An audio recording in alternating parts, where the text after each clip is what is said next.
Hey everybody, Dr. Walton here. As you know, I'm a huge proponent of animal welfare, and as one of the veterinarians that attended the Whistler Sled Dog Exhibition back in 2010, one of the areas that I have a lot of concerns about is sled dog races. Let me be very clear.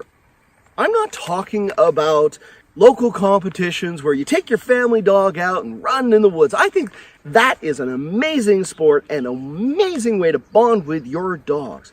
No, I'm talking more about large-scale sled dog operations like this one. I'm not going to go over the husbandry issues. There's lots of organizations that have talked in detail about the living standards of these animals. And myself, I've even done a video on tethering and its effects on dogs. It is unethical. As a matter of fact, even the CVMA has come out and said that tethering of a dog is not an acceptable way to restrain an animal. And I'm not even going to go over the reports of lack of vet care that seems to be endemic in some of these facilities. Instead, I'm going to talk about the physiological implications of dogs running these ultra-distance marathons and the effects that it is having on the dogs that are running these races, the dogs that are suffering and dying. But Dr. Walton, these dogs love to run. Yes, they do. But have you ever wondered what drives them to run to such extremes of physical endurance? Now, here's a secret that the mushing community doesn't want you to know about. Long-distance sled dog racing is a biohack, a trick of nature that mushers use to push their dogs beyond levels of physical endurance.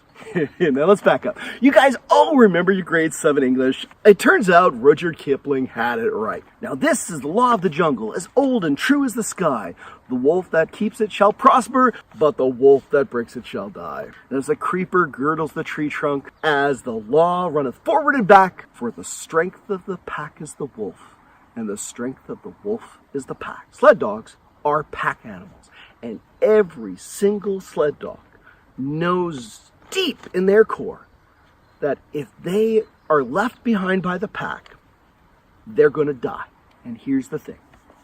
Mushers know it. So they choose a sled dog as a lead dog that is willing to push the bounds where any other pack leader would say enough is enough. They choose a pack leader that is willing to push their dogs to the point of breaking. And here's the thing. They do break. This is where being a vet comes in handy. You see, veterinarians are naturally curious. We like to investigate things, and we have investigated how these long-distance endurance races affect the dogs that run it. So here's a reference. It's a starting reference, but it gives you a chance to do some research and see if what I'm saying is in fact true. Between 1994 and 2006, there were 13 Iditarod races. And during that time, 23 dogs died during those races. 11 of those died of complications secondary to gastric disease, either through blood loss, secondary to stomach ulcers, or because they developed gastritis, which induced vomiting and caused them to inhale the stomach contents and develop something called aspiration pneumonia. Stomach ulcers, when these lesions develop, the outer lining of the stomach sloughs off, leaving a hole. Gastric juices wash up against this hole and chew away at it. Now, sometimes these holes will perforate, dumping stomach acid and digestive enzymes and bacteria into the abdominal cavity.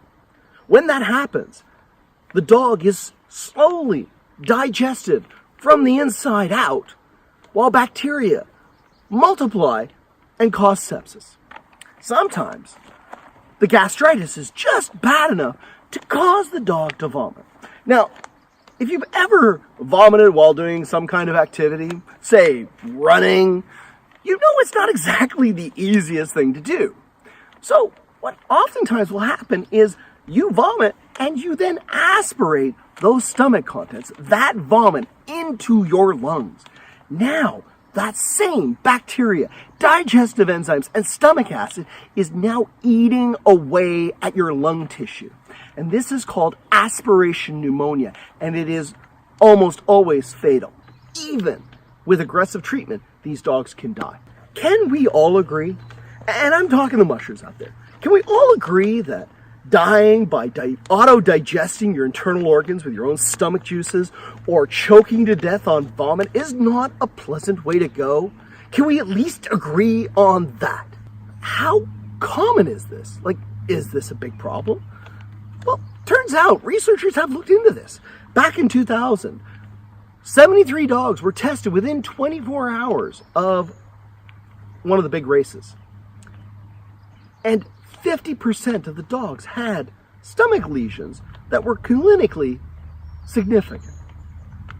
And this has been backed up by following studies, and they basically have estimated between 50 and 70% of these racing dogs develop clinical signs of gastric ulcers or gastritis. 50 to 70%. So what does this mean? Well, it means that veterinarians that are running these races have to give these dogs antacids as a preventative of causing this disease. These lesions are subclinical. They're on the inside. Unless you put a camera down there, as a vet working on the trail, they can't tell if this dog has a potentially fatal stomach ulcer. Even with the best efforts of the veterinarians that are working hard to keep these dogs healthy and safe on the trail, they could easily tell a musher that the dog has a clean bill of health and can continue to race, when in fact, it has a potentially fatal stomach condition. And here's another big problem that we have. Race organizers only watch these dogs for 7 days after the race. We don't know how many of these animals suffer and die 2, 3, 1 month later after the race. How many of these dogs after the race are so broken that they can never race again? How many of these dogs are broken and can no longer compete? How many of them whose last trail run is to the lip of a pit followed by a bullet to the brain? And yes, that is how these dogs are killed. It is considered completely ethical, completely moral. I understand that there's going to be mushers that really don't like this video. But between 1994 and 2006, 9,000 dogs competed for these races. 23 of them died. To put that into perspective, that would be the equivalent of every single time we have an Olympics, 8 athletes die at the Olympics. And worse, we don't know how many Olympic athletes would then die 2-3 weeks or a month later. I would love to hear in the comment section why mushers think that this is acceptable. Because honestly, I don't.